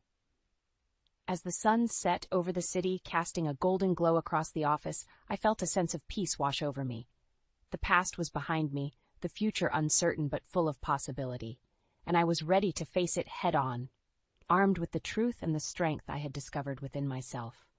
The end of one chapter, but the beginning of so much more. In front of me was a scene I could hardly believe. The president's son was splashing beer on my grandson. My grandson had done nothing to harm anyone. On the contrary, he had been listening to and following the orders of the president's son. The son of the president, who splashed the beer, seemed truly delighted. Witnessing this situation, I felt an unprecedented level of anger rising within me. "Complain to me and you're fired." When I reproached him, he said that calmly. He was using his position as the president's son to threaten others. I couldn't remain silent after that. "Before that happens, you and your father will be fired." When I said that, he looked puzzled. But that was fine. By the time he understood what I meant, it would be too late. My name is John Hanson. I currently work as a janitor at an amusement park. This park is a place where I worked when I was young and is very dear to my heart. Various things happened, and I switched jobs once. But after retiring from the company I had been with, I started working as a temporary janitor. The amusement park is a dreamlike place where both adults and children can smile. I work here, enjoying seeing the smiles of the visitors, and I clean the park every day. However, in recent years, the declining number of visitors has become a major issue. One of the biggest reasons for the decline in visitors is that the management changed 10 years ago. In any business, to satisfy customers, it is necessary to meet their needs.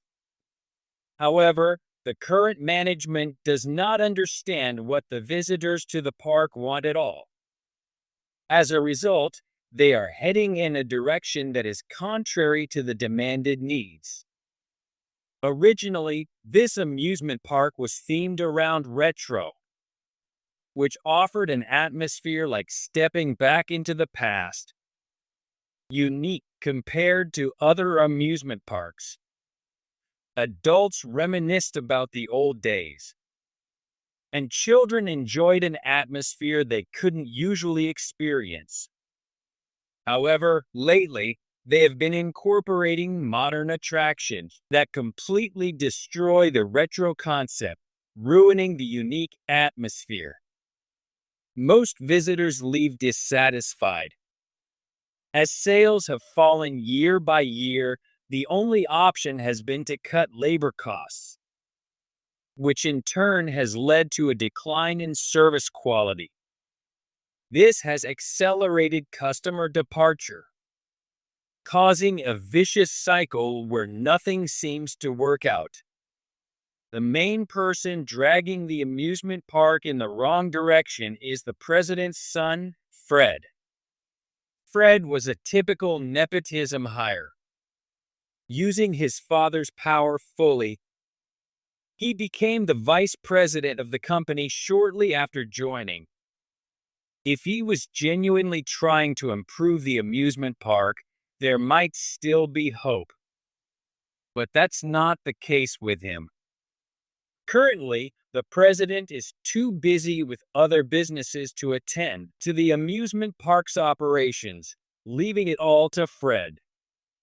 Fred enjoys having the freedom to do whatever he wants. Recently, due to the decrease in visitors and worsening management, Meetings involving all employees are frequently held. However, no matter who suggests improvements to Fred, he refuses to listen. Fred, we are currently short-staffed, which has significantly reduced the quality of our service. If this continues, we will lose even more customers. Please consider taking some measures. Trying to improve the situation. I actively speak up about improvement points and current problems at meetings. Most employees nod in agreement with what I say. However, Fred just sits there acting superior, ignoring everyone's opinions. Huh? Aren't you just some old janitor? Don't stick your nose where it doesn't belong. He mocks me with those words, and ultimately, the situation fails to improve. As time passes, it becomes spring. My grandson Nathan has just graduated from university. It was a surprise when he told me just before graduating that he had decided to work at the amusement park where I work. Nathan, won't you reconsider? You studied it at university, right? This isn't a place where you can utilize what you've learned. And more importantly, our company is currently in a tough situation. Thank you for your concern, but I'm fine. I've thought it through and made my decision. I opposed his joining the company and pleaded with him to reconsider numerous times. However, Nathan remained steadfast in his decision and eventually joined the company. I really want to help restore this amusement park that you love. Nathan fully understands how much I cherish the amusement park.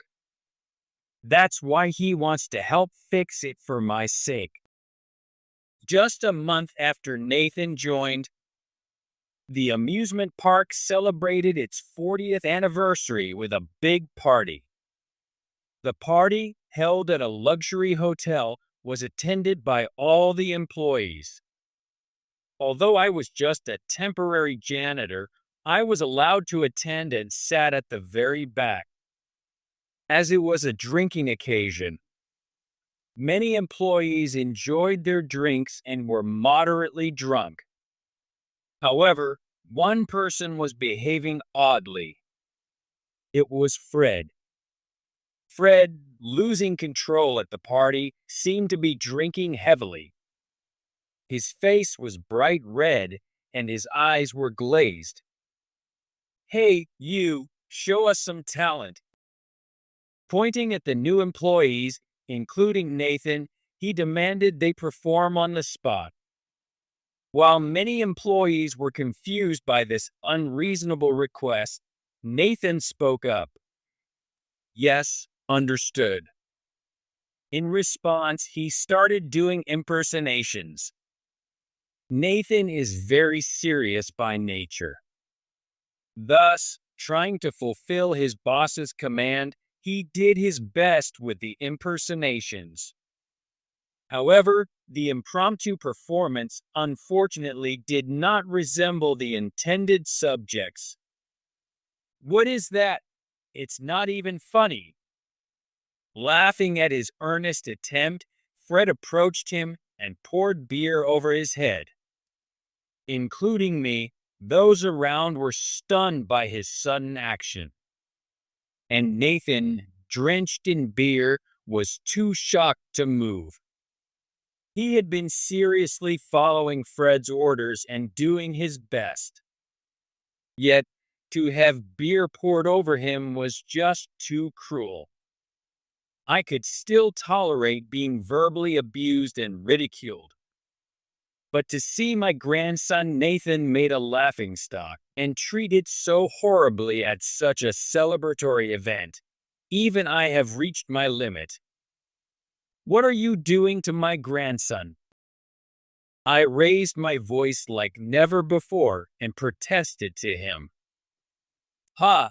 This guy is your grandson, old man? Even seeing me visibly angry, he showed no concern. Instead, he looked alternately at the still dazed Nathan and me, bursting out laughing while holding his stomach. Hey, old man, if you complain to me, you and your grandson will both be fired, okay? Is that okay with you, even if your precious grandson becomes unemployed? Leveraging his position as vice president, he threatened us instead of feeling any guilt for his actions.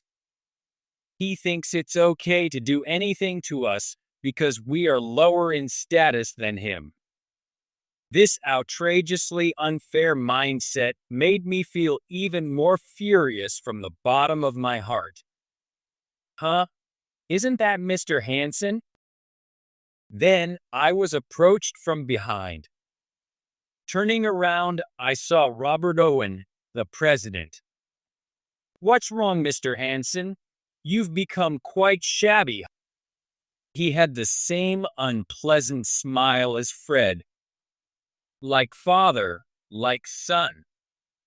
They both share these disagreeable traits.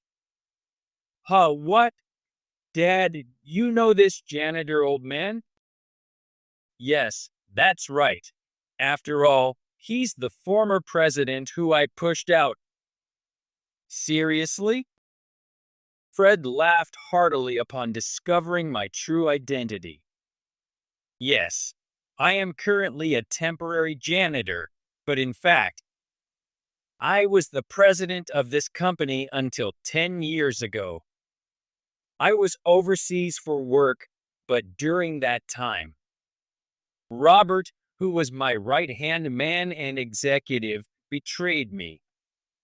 Betrayed by someone I trusted, I tasted the greatest despair of my life.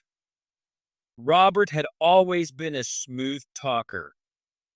Using his eloquence, he quickly won over the executives during my overseas inspection and took over the management company.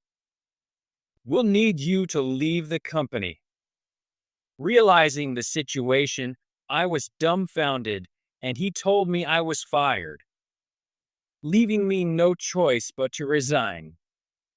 Of course, I was frustrated, but there was nothing I could do once things had come to this point. I gave up and quickly switched to another job. I worked there for several years and took early retirement. Even after changing jobs, I kept in touch only with trustworthy former subordinates. But one day, I was informed that the amusement park was in a precarious financial state. Unable to sit still, I searched for a way to work at the amusement park again and started working as a temporary janitor in disguise. Fred joined the company after I had left. Because our working periods did not overlap, he did not know about me.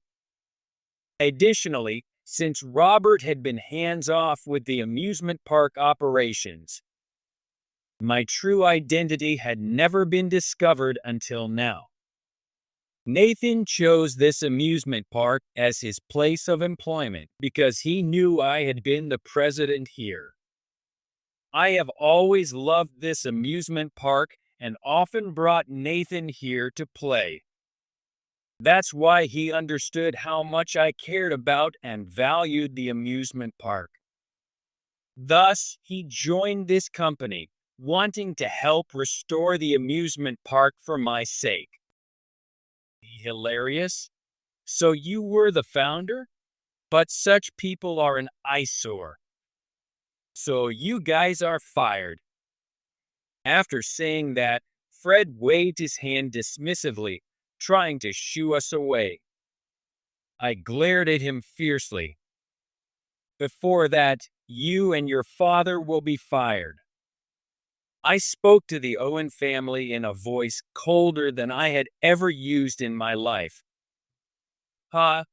Us fired? What are you talking about? He must have thought I had lost my mind. Fred was laughing. However, I was perfectly sane. You may not be aware, but I am the majority shareholder of this company, holding over 51% of the shares. As I said that, the expression on Robert, who had been laughing along with him, began to cloud over. In fact, I had been desperately thinking of ways to improve the situation. And somehow, I managed to arrange a meeting with the bank, the investor in the amusement park. I was worried that no one would listen to me since I was no longer the president. But it seemed the bank was also concerned about the performance that had been declining since my departure. Therefore, I begged the bank to transfer some of their shares to me. The percentage of shares one holds can make a difference in the authority one has. If you own more than half the shares, you can normally decide on important matters such as dismissing directors and determining the compensation of executives. With this, it would be possible to pull Robert and Fred down from their positions as president and vice president. The discussion with the bank went smoothly in the direction I hoped for, and I managed to have them transfer part of their shares to me. Thus, combining the shares I originally held, I successfully acquired 51%. At this point, no one has more power than I do. I currently hold 51% of the shares. You understand what that means, don't you, President Owen and Vice President Fred? As I asked the two of them, their previous bravado was nowhere to be seen. They looked paler than I had ever seen them before. No, that can't be true. He was barely able to utter a word. You understand, right, Robert? As I asked Robert with a smile, he shook his shoulders significantly, his expression fearful. He must be desperately thinking about how to get out of this situation in his mind. But at this point, I have no intention of forgiving them. There had been chances for them to change their hearts before. I had met Fred at meetings several times, and each time I conveyed the current state of the amusement park and strongly appealed for improvements. But it was Fred who had long dismissed the words of an old man like me as irrelevant. Even if he now admits he was wrong and apologizes to me, I have no intention of forgiving him. Given his high pride, as he had always mocked me as an old man, he would never lower his head to me. While calmly thinking such things in my head, I ignored the two of them and walked up to the stage. Everyone, for the revival of the amusement park. I will expel the Owen family and implement reforms, I declared loudly, raising my voice. Though everyone was surprised when I suddenly took the stage. When I made my declaration, the whole venue erupted. Honestly, with the management deteriorating to this extent, no one is enjoying the benefits. No matter how hard they work, their salaries do not increase. On the contrary, I've heard employees say that even the amount of their annual bonuses continues to decrease. In such an environment, how can anyone feel motivated about their work? The only ones satisfied with the current situation are those like Fred, who can act however they like. Upon hearing my declaration, the employees looked at me with shining eyes. It seems that many employees felt hopeful that the work environment was about to change. The supportive atmosphere among the employees was comforting to me. Seeing the response from the staff, if the environment is changed to be more conducive to work, they will surely work harder than ever. Thankfully, including Nathan, there are a reasonable number of young employees who, if nurtured, could become pillars supporting the company in the future. Once the Owen family is expelled, I am confident that things will move in a better direction. A few days later, an extraordinary shareholders meeting was held to decide on the treatment of the Owen family. Of course, as the leading shareholder, I participated. At this meeting, I exposed all the terrible management practices of the Owen family without omission. Fred indulged in his power and acted capriciously, ignoring the words of those around him. He repeatedly threatened anyone who opposed him with his power. I also presented data showing how his insistence on his own ideas led to financial distress. I believe I was able to explain this clearly to the executives. I pursued Robert for betraying me, unjustly ousting me from the company, and for his failure to manage properly by appointing his incapable son as vice president. The Owen family, not wanting to give up their positions, desperately tried to rebut my statements, but their arguments were weak, and no one believed what they said. After exposing all their misdeeds to the shareholders and the executives, I, as the leading shareholder, demanded their dismissal. The motion passed, and the dismissal resolution was approved. With Robert's dismissal, the position of president would become vacant.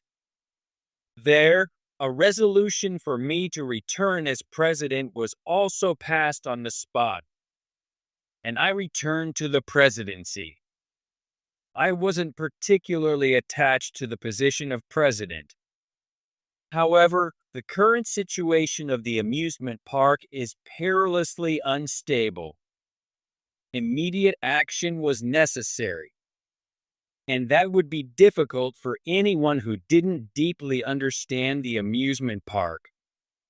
That's why I was chosen.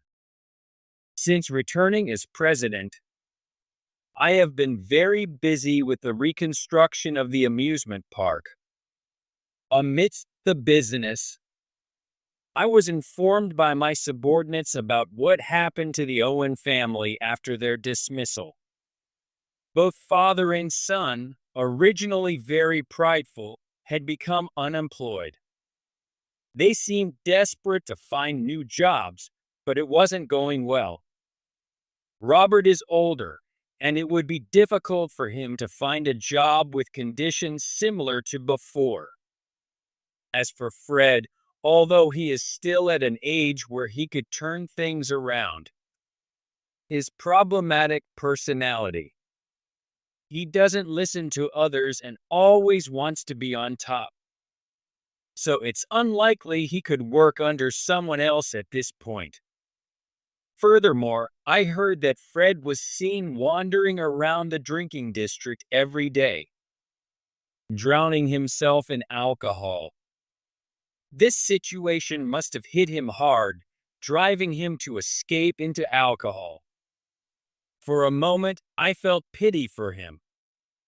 But remembering all the verbal abuse and atrocious behavior he had directed at me, I could only see it as karma. Besides, I don't have time to spare a thought for the Owen family now. In pursuing reforms for the amusement park, I decided to review the ridiculous attraction expansion plans that they had been planning. Looking through the plans for attractions themed on outer space or pirates, which completely ignored the world view of the amusement park, I couldn't help but sigh. Our amusement park is prominently touted as a retro park.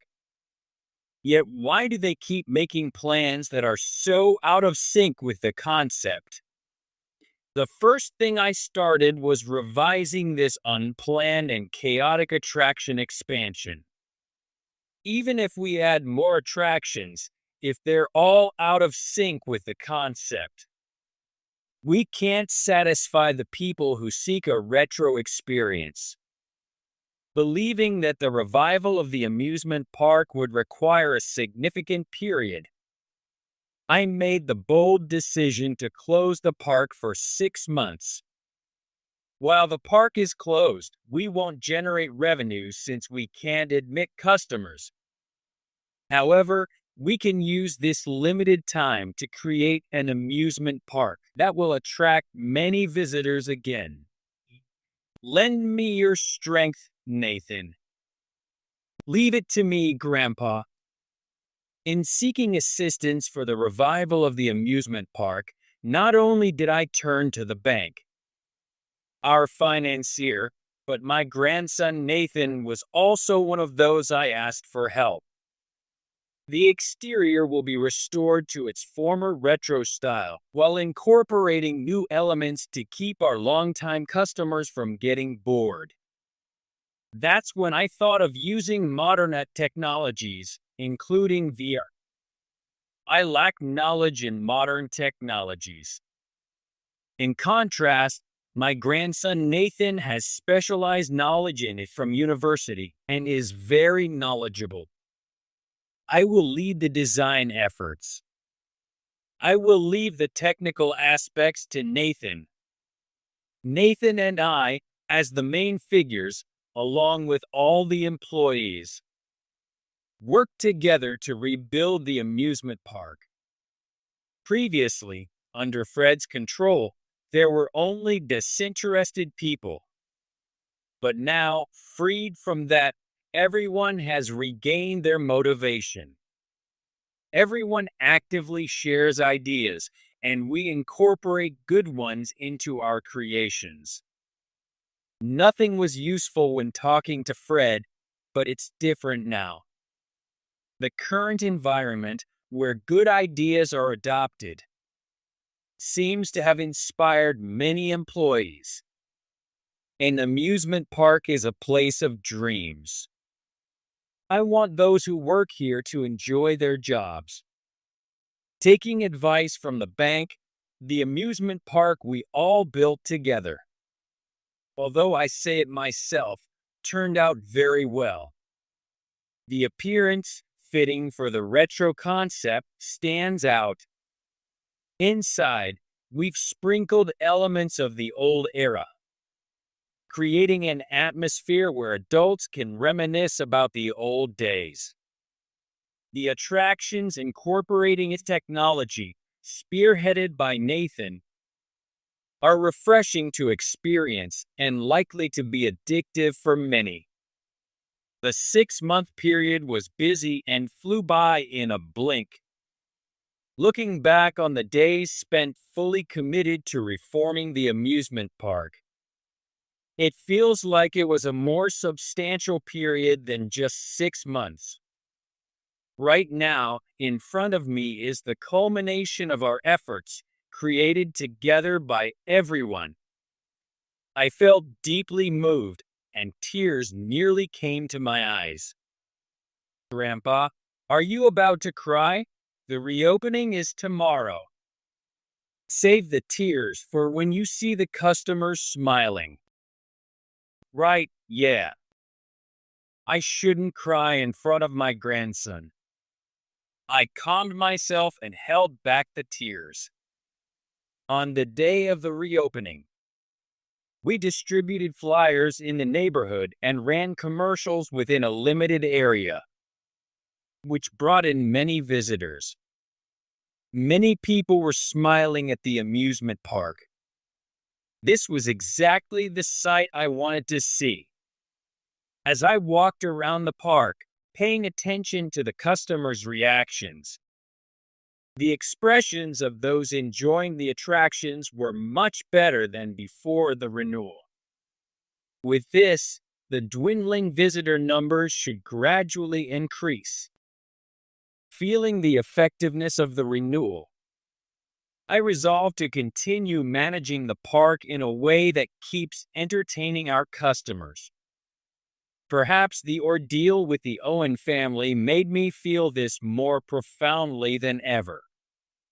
It took over a decade to reach this point, but having seen the sight I wanted to see once more, I savored the fulfilling sense of contentment